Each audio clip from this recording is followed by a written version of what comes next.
लोकसभा में विपक्ष ने स्पीकर ओम बिरला के खिलाफ अविश्वास प्रस्ताव पेश किया है। कांग्रेस के सांसद मोहम्मद जावेद ने प्रस्ताव को संसद के पटल पर रखा। विपक्ष ने स्पीकर पर सदन में बोलने नहीं देने और भेदभाव करने का आरोप भी लगाया। कांग्रेस ने कहा कि स्पीकर का व्यवहार निष्पक्ष नहीं है। कांग्रेस के आरोपों पर बीजेपी ने पलटवार किया। सांसद रविशंकर प्रसाद ने कहा कि विपक्ष चर्चा से भाग रहा है। हम विपक्ष को हराने के लिए पूरी तरह से तैयार हैं। स्पीकर के खिलाफ अविश्वास प्रस्ताव पर बहस के दौरान कांग्रेस सांसद गौरव गोगोई ने कहा कि यह प्रस्ताव किसी व्यक्ति के खिलाफ नहीं, हम प्रस्ताव लाकर खुश नहीं हैं, लेकिन सदन की गरिमा की रक्षा के लिए यह प्रस्ताव लाना पड़ा। कांग्रेस सांसद ने कहा कि स्पीकर सरकार की नहीं, पूरे सदन की आवाज है, उन्हें निष्पक्ष होना चाहिए। स्पीकर के लिए पक्ष और विपक्ष समान होना चाहिए, नेता विपक्ष को बोलने नहीं दिया जाता। बजट सत्र के दूसरे चरण के दूसरे दिन सदन में फिर से हंगामा हुआ। लोकसभा की कार्यवाही शुरू होते ही विपक्षी सांसदों ने जमकर बवाल काटा। एसआईआर के मुद्दे पर जमकर नारेबाजी की, वोट चोर गद्दी छोड़ के नारे लगाए। प्रश्नकाल के दौरान कृषि मंत्री शिवराज सिंह चौहान जवाब देने के लिए जैसे ही खड़े हुए वैसे ही विपक्ष ने हंगामा करना शुरू कर दिया। शिवराज सिंह चौहान ने पलटवार करते हुए कहा कि विपक्ष का तमाशा पूरा देश देख रहा है। टीएमसी देश के मुख्य चुनाव आयुक्त ज्ञानेश कुमार के खिलाफ महाभियोग लाने की तैयारी में है। बताया जा रहा है कि इसके लिए टीएमसी ने इंडिया गठबंधन के साथियों से बात कर ली है और गठबंधन में सहमति भी बन गई है। टीएमसी महाभियोग के प्रस्ताव की ड्राफ्टिंग कर रही है। आपको बता दें कि सीएसी इस वक्त बंगाल दौरे पर ही है। हावड़ा में टीएमसी ने आज उनके काफिले का रुख देखकर काले झंडे दिखाए। कल भी सीईसी को कालीघाट के मंदिर के बाहर काले झंडे दिखाए गए थे।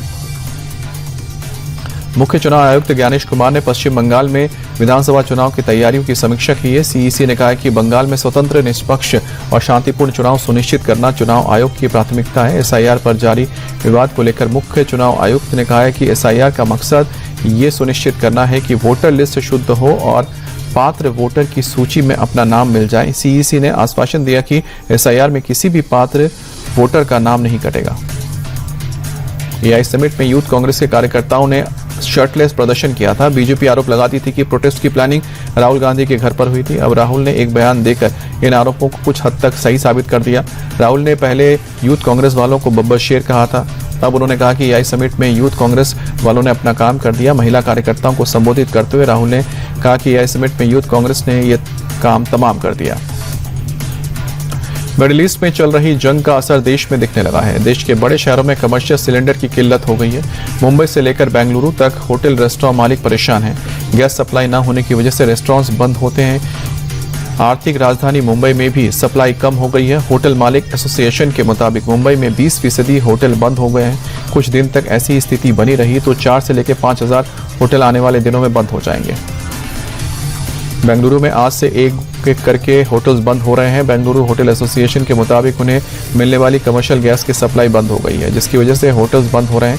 वहीं पुणे कमिश्नर ने गैस की किल्लत की वजह से गैस से चलने वाली कुछ शवदाह गृहों को बंद करने का फैसला किया है, जबकि राजस्थान में भी कमर्शियल गैस सिलेंडर्स की सप्लाई रोक दी गई है। घरेलू एलपीजी सिलेंडर की रिफिल बुकिंग को लेकर केंद्र सरकार ने नियम बदले हैं। मिडिल ईस्ट में तनाव के बाद एलपीजी सिलेंडर की कीमतों को 60 रुपए बढ़ाया गया था। अब सरकार ने कहा है कि कस्टमर एक सिलेंडर की डिलीवरी होने के बाद 25 दिन बाद दूसरा सिलेंडर बुक करा पाएंगे। शुक्रवार को गैस कंपनियों ने समय सीमा 21 दिन की थी। देश में पहले रिफिल बुकिंग को लेकर कोई नियम नहीं था। वहीं सरकार ने गैस की कमी ना हो जाए और गैस की जमाखोरी को रोकने के लिए कदम उठाया है। अमेरिकी, इजरायल और ईरान के बीच छिड़ी जंग का असर भारत के तेल और गैस आपूर्ति पर पड़ा है। कमर्शियल गैस की भारी किल्लत हो रही है। इस बीच घरेलू गैस की आपूर्ति सुनिश्चित करने के लिए सरकार ने आपातकालीन प्रावधानों के तहत एस्मा यानी कि आवश्यक वस्तु अधिनियम लागू कर दिया है। सरकार ने प्राकृतिक गैस की आपूर्ति को प्राथमिक सेक्टर्स के हिसाब से निर्धारित करते हुए आदेश दिए हैं, ताकि घरेलू और आवश्यक क्षेत्रों को पर्याप्त मात्रा में गैस मिले और संकट के प्रभाव को कम किया जा सके। पेट्रोलियम मंत्रालय की क्राइसिस पर पूरी नजर बनी हुई है। रिफाइनरीज को एलपीजी प्रोडक्शन बढ़ाने के निर्देश दिए गए हैं, ताकि एलपीजी की किल्लत से लोगों की परेशानी ना बढ़े। वहीं पेट्रोल, डीजल और जमाखोरी और कालाबाजारी रोकने के लिए पेट्रोलियम मंत्रालय ने एक समिति का गठन किया है, जो होटल रेस्टोरेंट में एलपीजी की जरूरतों की जांच करेगी और उन्हें एलपीजी उपलब्ध कराने की कोशिश करेगी। मिडिल ईस्ट की जंग के बीच भारत के लिए राहत की खबर है। भारत में फिलहाल पेट्रोल, डीजल के दाम नहीं बढ़ेंगे। सरकारी सूत्रों का कहना है कि जब तक कच्चे तेल का दाम प्रति बैरल $130 तक नहीं पहुंच जाएगा, तब तक दामों में बढ़ोतरी नहीं होगी। सरकार ने उम्मीद जताई है कि कच्चे तेल की कीमत $100 प्रति बैरल पर स्थिर हो जाएगी। सरकार ने स्ट्रेट ऑफ हॉर्मुज के अलावा दूसरे रास्तों से भी कच्चे तेल की सोर्सिंग तेज की है। भारत के पास एविएशन टरबाइन फ्यूल का पर्याप्त स्टॉक है। सरकार ने साफ कर दिया है कि भारत के पास 50 से 60 दिन तक तेल का स्टॉक है। तेल और गैस संकट को लेकर विपक्ष ने सरकार पर सवाल उठाना शुरू कर दिया। समाजवादी पार्टी के सांसद राम गोपाल यादव ने तो साफ कह दिया है कि सरकार स्टॉक को लेकर देश की जनता को गुमराह कर रही है। सरकार की नीतियों से देश को नुकसान हो रहा है। वहीं जेएमएम सांसद महुआ माझी ने रांची में पेट्रोल पंप से लेकर गैस एजेंसियों में लंबी कतार देखने को मिल रही है। कहा, सरकार को अपनी नीति स्पष्ट करनी चाहिए। मिडिल ईस्ट में जंग का अमेरिका में पेट्रोल की कीमत पर असर दिखने लगा है। अमेरिका में रातों रात पेट्रोल की औसत कीमत में 11% का इजाफा हुआ है। हालांकि राष्ट्रपति ट्रंप ने दावा किया है कि वो ईरान को तेल के मामले में दुनिया को बंधक नहीं बनाने देंगे। यदि ईरान ने दुनिया की तेल सप्लाई को रोकने की कोशिश की तो बहुत बड़ा प्रहार किया जाएगा। मिडिल ईस्ट में जंग की वजह से पाकिस्तान के 2 प्रांतों में लॉकडाउन लग गया है। पंजाब और बलूचिस्तान में लॉकडाउन लगा है। तेल की कमी को लेकर पाकिस्तानी पीएम शहबाज शरीफ ने ऐलान किया है कि अब से 50% कैपेसिटी के साथ दफ्तर सिर्फ 4 दिन तक ऑपरेट करेंगे। इस वीक के बाद 2 हफ्ते के लिए सभी स्कूलों को बंद किया जाएगा। नेताओं के पेट्रोल अलाउंस को भी कम किया गया है। मिडिल ईस्ट में जारी जंग के चलते दुनिया भर में तेल संकट गहरा गया है। कच्चे तेल के दाम में रिकॉर्ड तोड़ बढ़ोतरी हुई है। इस बीच राष्ट्रपति ट्रंप ने ईरान को एक बार फिर से धमकाया है। ट्रंप ने साफ किया है कि अगर ईरान ने तेल आपूर्ति को रोकने की कोशिश की तो उसे गंभीर परिणाम भुगतने होंगे। स्ट्रेट ऑफ हॉर्मुज से तेल टैंकरों को नहीं निकलने दिया तो अमेरिकी सेना तेल टैंकर्स को निकालेगी। ईरान पर अभी हो रहे हमलों से 20 गुना ज्यादा भयानक हमले करेंगे। फिर इसे एक देश बनना और उसके बने रहने के लिए नामुमकिन हो जाएगा। अमेरिकी राष्ट्रपति डोनाल्ड ट्रंप की धमकी का जवाब ईरान ने दिया है। ईरान ने कहा है कि हम देश के दुश्मनों को तबाह कर देंगे। युद्ध कब खत्म करना है ये हम तय करेंगे, ना कि अमेरिका। ईरान ने कहा है कि हम 10 साल तक युद्ध लड़ने के लिए तैयार हैं। साथ ही अमेरिका को चुनौती देते हुए ईरान ने कहा है कि हॉर्मुज से 1 लीटर तेल भी एक्सपोर्ट नहीं होगा। हम अपने दुश्मनों के खिलाफ लड़ने से पीछे नहीं हटेंगे। ईरान में जारी जंग के बाद बढ़ते तेल संकट के मामले में रूसी राष्ट्रपति पुतिन ने यूरोप के साथ तेल और गैस के मुद्दे पर सहयोग का भरोसा दिया है। पुतिन ने कहा है कि रूस यूरोप को तेल और गैस मुहैया करवाने को तैयार है। यदि यूरोप की कंपनी राजनीतिक दबाव से मुक्त होकर लंबे समय के लिए टिकाऊ सहयोग करने को तैयार हो तो हमने कभी इनकार नहीं किया है। हम यूरोप के साथ काम करने के लिए तैयार है और रूस हमेशा एक विश्वसनीय ऊर्जा आपूर्ति करता रहा है। ग्लोबल मार्केट में तेल की कीमतों में गिरावट देखने को मिली है। मंगलवार को एशिया में ब्रेंट क्रूड ऑयल की कीमत 8% के करीब गिर गई, जिसके बाद प्रति बैरल की कीमत $92.50 पर आ गया और वहीं पर अमेरिकी तेल की कीमत भी $88.60 पर आ गई। अमेरिकी राष्ट्रपति डोनाल्ड ट्रंप को युद्ध खत्म करने के मामले में बयान देने के बाद कीमतों में गिरावट दर्ज की गई है। पिछले कई दिनों से कच्चे तेल की कीमत आसमान छू रही थी। मिडिल ईस्ट में तनाव का असर तेल पर भी दिखाई दे रहा है। मिडिल ईस्ट में ईरान के खिलाफ अमेरिका और इजरायल की जंग का आज 11वां दिन है। ईरान ने अब अमेरिकी बेस के साथ खाड़ी देशों के तेल रिफाइनरीज को भी टारगेट करना शुरू कर दिया है। सोमवार को ईरान ने बहरीन के सितरा में मौजूद सबसे बड़े ऑयल रिफाइनरी बाबको को निशाना बनाया। रिफाइनरी से आग की लपटें निकलती नजर आ रही हैं। सरकारी सूत्रों के मुताबिक इस हमले में रिफाइनरी को काफी नुकसान पहुंचा है। हालांकि किसी के हताहत होने की खबर नहीं है। ईरान का मिडिल ईस्ट में मौजूद अमेरिकी बेस और इजरायल पर मिसाइल और ड्रोन अटैक लगातार जारी है।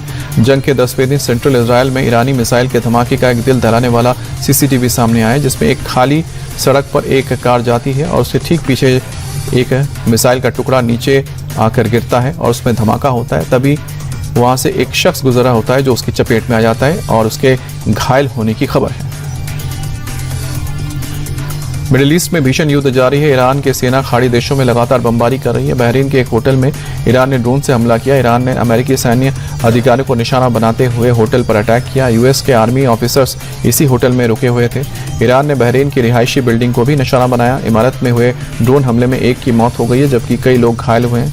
वहीं कतर में भी ईरान ने अमेरिकी बेस पर फिर से हमला किया है। वहीं जंग के बीच ईरान ने अमेरिका को चेतावनी दी है। IRGC की तरफ से कहा गया है कि अब ईरान 1 टन से ज्यादा वॉरहेड वाली मिसाइलों का इस्तेमाल करेगा। ईरान ने कहा है कि दुश्मनों को पूरी तरह से खत्म किया जाएगा। आपको बता दें कि अब तक 1 टन से कम वॉरहेड की मिसाइलों ने इजरायल में काफी नुकसान किया है। एक्सपर्ट का मानना है कि अगर ऐसा हुआ तो इजरायल में भारी नुकसान हो सकता है और तबाही का स्तर बढ़ सकता है। गुजरात के नाडियाड में शराब माफियाओं के खिलाफ बड़ी कार्रवाई की गई है। ऑपरेशन बुलडोजर के तहत 1 करोड़ 21 लाख रुपए की विदेशी शराब को नष्ट किया गया है। कोर्ट के आदेश के बाद पुलिस ने 42,000 से ज्यादा शराब की बोतलों को बुलडोजर से ध्वस्त कर दिया।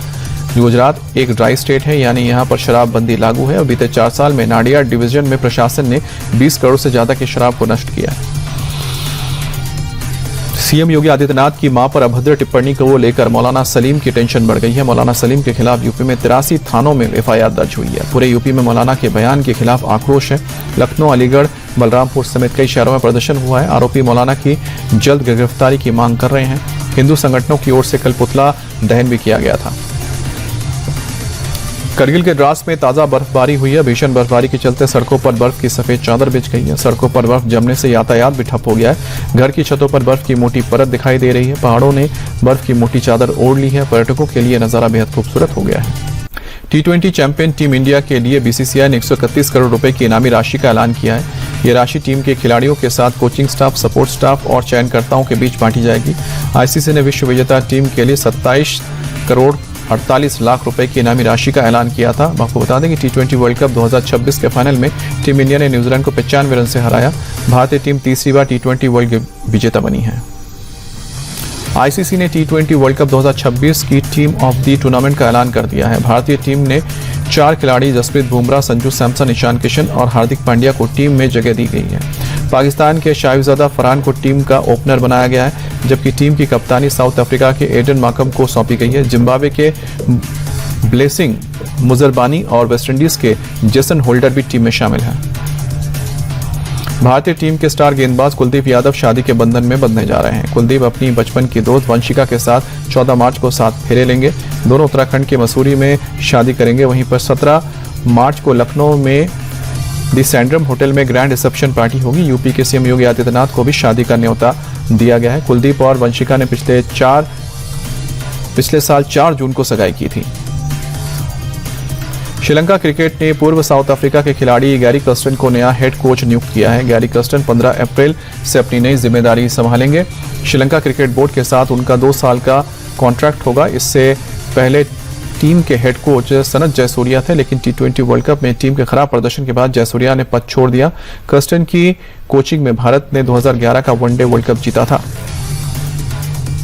आईपीएल 2026 को लेकर सभी टीमें और खिलाड़ी तैयारियों में जुट गए हैं। इस बीच गुजरात टाइटंस ने ऑस्ट्रेलिया के दिग्गज खिलाड़ी मैथ्यू हेडन को नई जिम्मेदारी दी है। टीम ने मैथ्यू हेडन को गुजरात टाइटंस का नया बैटिंग कोच नियुक्त किया है। मैथ्यू हेडन 2003 और 2007 वर्ल्ड कप विजेता ऑस्ट्रेलियाई टीम का हिस्सा थे। इसके अलावा हेडन 2010 में आईपीएल विजेता CSK टीम का भी हिस्सा रहे हैं। वहीं हेडन ने पाकिस्तानी टीम के साथ भी बल्लेबाजी कोच और मेंटोर की भूमिका निभाई है।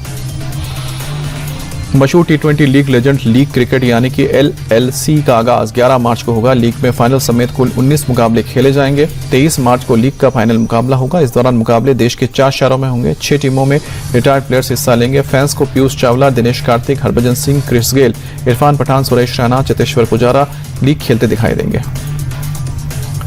इजरायल, अमेरिका और ईरान के युद्ध का असर खेल पर भी पड़ा है। खाड़ी देशों के पास से क्षेत्रीय अस्थिरता सुरक्षा चिंता को देखते हुए फुटबॉल टूर्नामेंट पोस्टपोन हो गई हैं। एशियाई क्लब प्रतियोगिताओं के घरेलू लीग आगे बढ़ा दिए गए हैं। AFC champions league, elite AFC champions league 2 और AFC चैलेंज लीग के मैचों को टाल दिया गया है। इन लीग्स में सऊदी अरब, कतर, UAE और ईरान जैसे देश हिस्सा लेते हैं, लेकिन तनाव के चलते अब मैच को कर पाना मुमकिन नहीं लगता। भारत के बैडमिंटन खिलाड़ी PV सिंधु ने स्विस ओपन से अपना नाम वापस ले लिया है। भारत की तरफ से HS प्रणय और किदाम्बी श्रीकांत इस टूर्नामेंट में हिस्सा लेंगे। भारतीय बैडमिंटन संघ के अध्यक्ष संजय मिश्रा ने इस बात की जानकारी शेयर की है।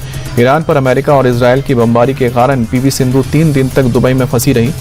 इस वजह से सिंधु ने स्विस ओपन नहीं खेलने का फैसला किया है।